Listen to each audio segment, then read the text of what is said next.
Thank you so much, Director General ILO, Mr. Gilbert. Your Excellency, allow me to invite the Secretary General, Central Organization of Trade Union, Ndugu Francis Atwoli. Let's welcome Brother Francis Atwoli.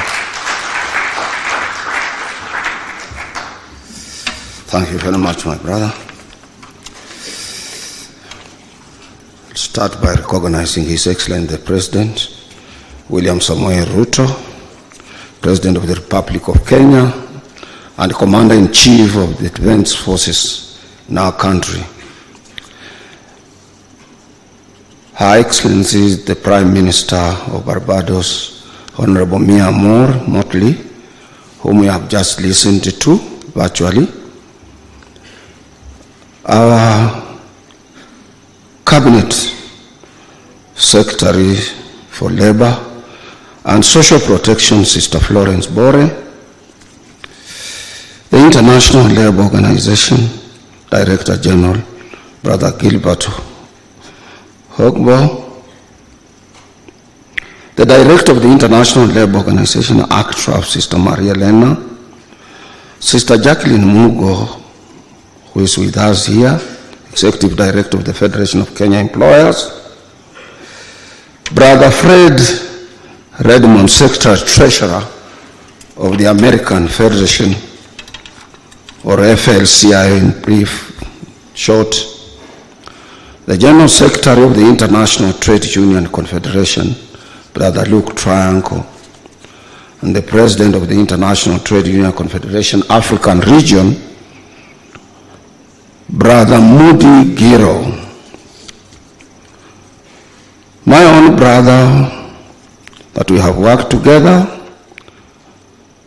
Brother Kwesi Adua Mankwa, the General Secretary of our organization on this continent, ITUC. My brother, the General Secretary of the Organization of the African Trade Unions Unity, Brother Rizik Masood. And also let me take this opportunity to welcome and recognize the managing trustee of our National Social Security Fund that had been built by workers over the years, Brother Koros, the immediate former president of our International Trade Union Confederation globally, Brother Ayuba Waba from Nigeria, the two immediate former coordinators of the PANAF program, Brothers Peter Jensen and Gian Olata. These are the two guys that developed labor movement on this country by providing education to shop level leaders, branch secretaries, and those associated with labor movement on our continent. Invited guests, delegates, brothers and sisters, I will try to be very brief so that I don't tire my president, whose schedule is so busy, and he has found time to come out of it to be with us.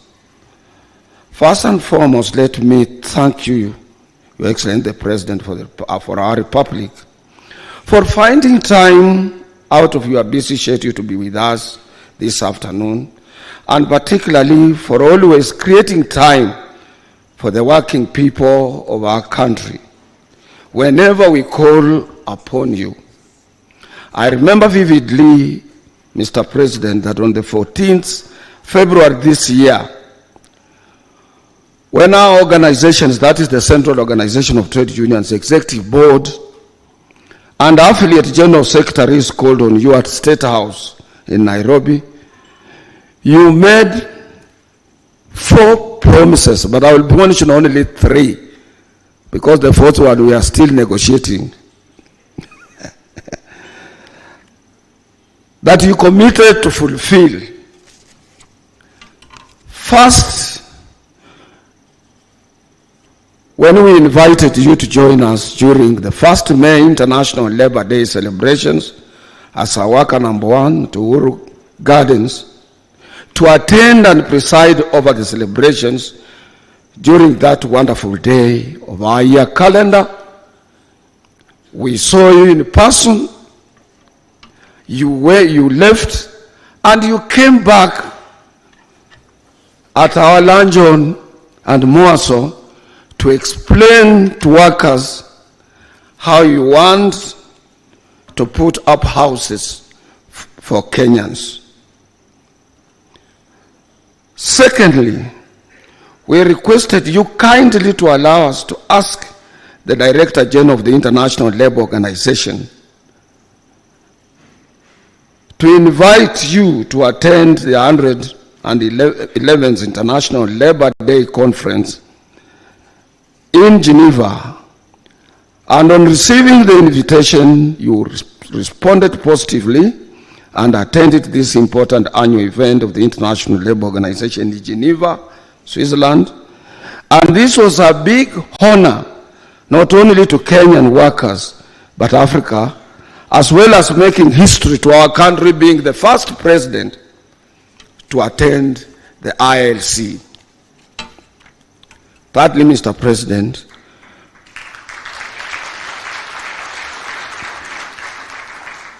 was our request for you to come and grace today's International Trade Union Confederation African Region Congress, 5th Congress. You also agreed and kept your word, and here you are, Your Excellency. What else do I say?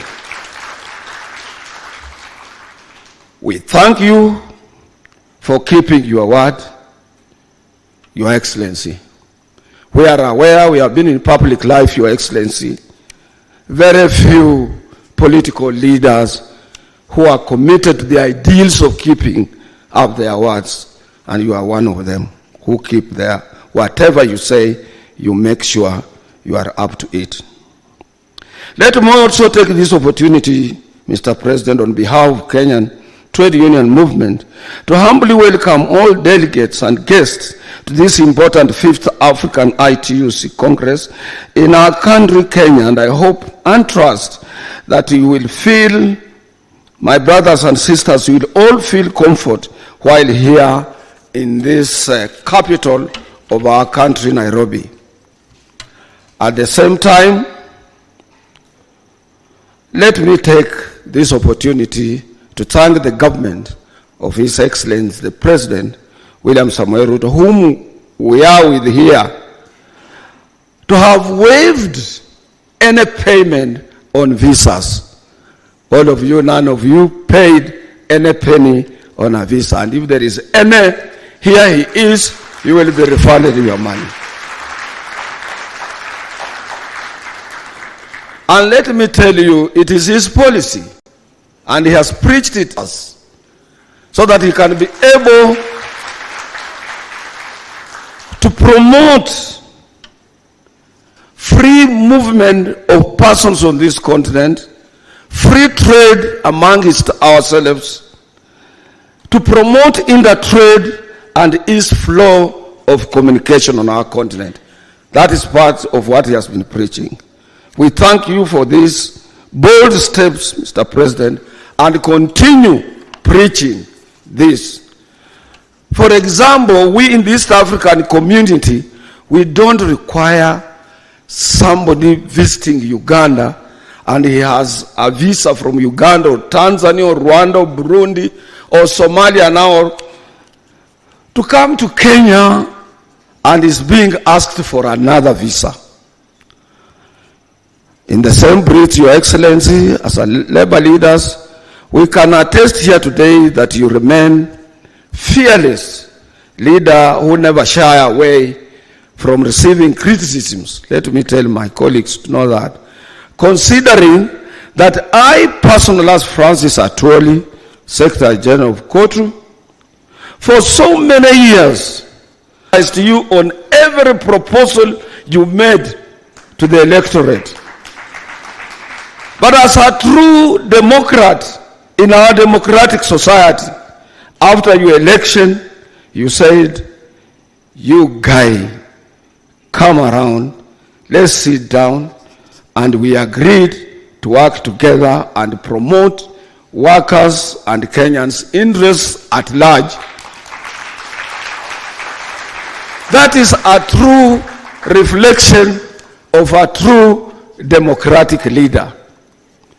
When my colleagues all over the world, they are worried that, oh, maybe this will have to be what happens maybe elsewhere. You changed the narrative, it became positive, and you moved closer to us more than any other organization. And we thank you for that. And I think that is a very good example for the young generation and those who aspire to be leaders for the purposes of creating a united nation, a nation that cares about other leaders and respects the views of them or whatever type from those who are opposed to them. You have also continued, not only that you didn't stop there, you have also continued to engage workers always have given us audience, to which we remain grateful as we equally continue championing for the aspirations of working men and women in our country. Most of people say, why is no court talking about the cost of living? Why court is not talking about issues related to taxation and so on? Why court is quiet when people are doing this? But I can assure you, and here the president is. I have time and again engaged the president. He has given us his side of his story, and we have given him our side of story, and we have given ourselves time bound that we expect things to change. I remember when I took over our organization, there were a lot of problems. That is the Central Organization of Trade Unions. It could not afford a ticket even of one guest or a delegate or whatever. But I can assure you, President, that our organization is one of the powerful organizations on the continent of Africa. And as you see us here, for my brothers and my sisters, we have hosted them as Central Organization of Trade Unions. And this is it shows maturity and more committed leadership to an organization that is able to host brothers and sisters in magnitude numbers as those that you can witness here. This is what also some of our colleagues stand for, like Nigerian Labour Congress, Ghana TUs, and so many other trade unions on the continent do. It's not only KOTU, but we also emulate our brothers from elsewhere, including Senegal, where Brother Mudi Giro comes from. Your Excellency, you extended us this honor by appointing me recently as a member of the Health Insurance Authority to be part of the teams that is spearheading social health reforms in our country. And your government is putting in place some mechanism to make sure that we have a working workers and Kenyans health insurance for all. Let me tell you something, Your Excellency. You might think that is small. We do appreciate. It has been to my dream. And I want to tell those, I wish those who are in my age bracket, and say from 40 years or 35 years now, up to where I am, if you close that door there, and you ask your police officers to carry out inspection in our pockets and in our handbags and extend it to our rooms or our cars, you will be required to have cartons and cartons to fill the tablets of the medicines, capsules, and what type of medicines that these people work with. We live on tablets, we live on medicines, and we need to have a working health insurance authority. And that is why I support that. I will be there. If anything goes wrong, Your Excellency, I will raise an alarm, because that is the area of our concern. And even those who are below 35, Your Excellency, for your information, they also require blue tablets. And they need to be, after they get problems with the blue tablets, they require sound health medical insurance authority. Brothers and sisters, KOTU Kenya is honored to host the 5th Congress of the International Trade Union Confederation Africa under the theme Amuka Africa. I want to thank ITC. Amuka Africa. Amuka Africa. To have translated that awake into our national official language of Kiswahili, that let Africa wake up. And that has been your policy, Mr. President. Wherever you have gone, you have highly talked about Amuka Africa, on global financing, on global unity, on global participation in international fora, and in everything that you thought Africa should take a center stage. You have always talked without fear of contradiction, and we support you for that. However, as I have always said, Africa is awake, and as workers we must always unite, for we have nothing to lose but our chains. In the pursuit of a brighter future for our workers, we must acknowledge the pressing need to build skills across the African continent, because our workforce deserves the opportunity to thrive in an era of rapid change.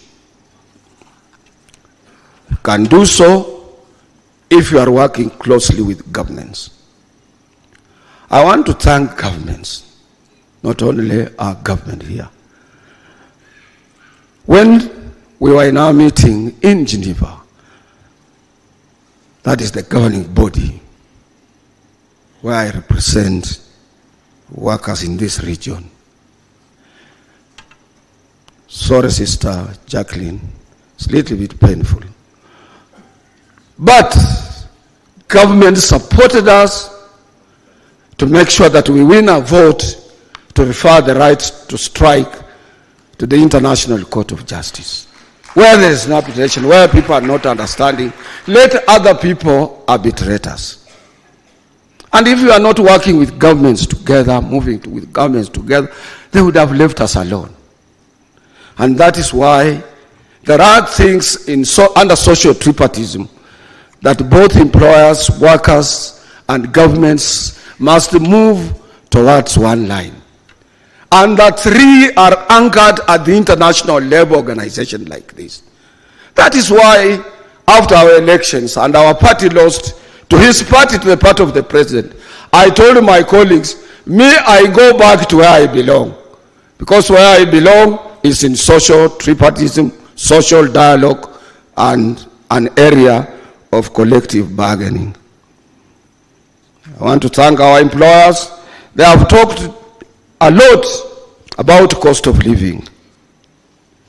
But I want also, it's unfortunate that when I asked my handlers whether Jacqueline would be coming, there was no that confirmation and so on. Jacqueline would have been able to tell us, because he has been talking about cost of living and so on, which is very good. The employers have someone that they can pass to the expenses of doing businesses. This somebody is a consumer who is a worker. Workers, we have nobody that we can pass to. And that is why we need to come together with the employers as they talk about the cost of living at their own initiative. First of all, say, this is the percentage we are declaring to our suffering workers in this era of high cost of living. We will appreciate, we will thank them, and we will love them. Now, as the world is gearing up towards the COP28 that will be taking place in Dubai, I call upon all of us not to forget the clarion call for just transition that ensures that as we move towards a sustainable future, the rights and well-being of workers are safeguarded. But I have also told my colleagues that just transition does not only mean our areas of comfort being safeguarded by this clarion call. It also means that we are transiting from the current situation of agitation to next level. We cannot continue, remain in the agitation which has been our background for years. We must move to a next level from agitation to articulation. so that we can attract both our employers and government to sit down and see what is good for workers and what do we need to have. Furthermore, we must remain true to our commitment of ending gender abuses in our workplaces through forced environments where all workers, regardless of gender, can contribute their talents without fear of discrimination or harassment. At this point, let me thank Mr. President for the further support you have extended to us by constituting a tripartite committee that is now working towards the process of ratifying various international labor conventions in the country, notably Convention number 190 and Convention number 189, to which you have made references to in various addresses that you have made, both locally and across the globe. We kindly ask your government to hasten this process and carry out this ratification as the world is watching us, Your Excellency. Brothers and sisters, it is about time that African continent adopts the high roadmap towards social protection. The well-being of our workers should not be compromised for short-term gains, because social protection measures are not only a mark of a civilized society, but also an investment in the stability and resilience of our workforce. And on this note, I want to thank Your Excellency for having said that let us, we in Kenya here, change our contribution to a little bit higher contribution, so that when one is retiring, he has something to carry with him at home. I thank you for that. We used not to see that. We used to take the government to court on the same, but I think if that care is taken, then that will be all right. Lastly, I want to appeal also to my colleagues who are here. What we need to do is like what others do. Let government have our money if there is money, but let us also carry out audit on that so that we can complain. Sometimes we make complaints and we don't audit. And when we don't audit, whom do you claim? Brothers and sisters, let me, as I wind up, remind us that in this age of rapid digitization, unions must evolve and fight to remain relevant by inventing new approaches towards membership drive that is so sophisticated and organized for our member sustainability. I want to declare to our brothers here in Kenya and those who are from elsewhere in Africa that I've had a short meeting with the Director General of the International Labour Organization. One of the flags I raised was towards this issue of digitization and digital economy and so on. We need, as leaders, to go to the drawing board and understand it well, and we require a lot of support from the International Labour Organization. I'm happy that the Director General has itemized it as an item of agenda to be seriously discussed at the International Labour Conference. Brothers and sisters, let me end by reminding us that our struggles and triumphs are interconnected across borders. As such, solidarity is our strength, and by uniting with workers worldwide, we amplify our collective voice for justice and fairness. This Congress, therefore, is a pivotal moment for us to reflect on our shared aspirations and renew our total commitment to the cause of workers. We have nothing to lose, but freeing ourselves, and together we shall forge our path towards a more equitable and prosperous future of workers across our continent. Finally, Your Excellency, let me take this opportunity to humbly thank the team behind the success of this Congress. As issues related to security and what have you, Your Excellency, you delivered a very senior Chief of Staff from your office, Josephat Nanok, to be with us. The Minister of Labour gave us Sister Helen Apio, and Dr. William Kiprono from the Ministry of Labor, Dr. Emo Mwanga from Kenya Revenue Authority, and our guests have not complained on any issue of paying taxes on whatever they were carrying. And also Sister Susan Wanjera from Kenya Airports Authority, Brother Kimanzi Mutuk from Directorate of Immigration, to make sure that nobody is harassed at the airport or something like that. And also the Nairobi Regional Commissioner's Office and the officer in charge of police. So our brothers and sisters from outside who are here, they are safe because of the officers you gave us. Lastly, I want to thank my own deputy because they are organizing this workshop when I'm in the GB in Geneva. Brother Benson Okwaro, the chairman of the function, Brother Albert Njeru, together with the colleagues, Reverend Joel Kandie Chebi, Brother Ernest Nadome, as well as Sisters Rebecca Nyatagora, Sister Rosso Mamu, and the entire COTU staff. And I want you to continue doing that good job until we will see our brothers and sisters off. And the medical center must be around, Brother Barasa. We must make sure that whoever becomes sick is attended to immediately. I want to thank you, and I want to thank you, President, once again for finding time to be with us. I know there are a lot of important factions that you skipped because of us. And may God bless you! Asante sana ndugu Francis Atwoli, waziri, karibu.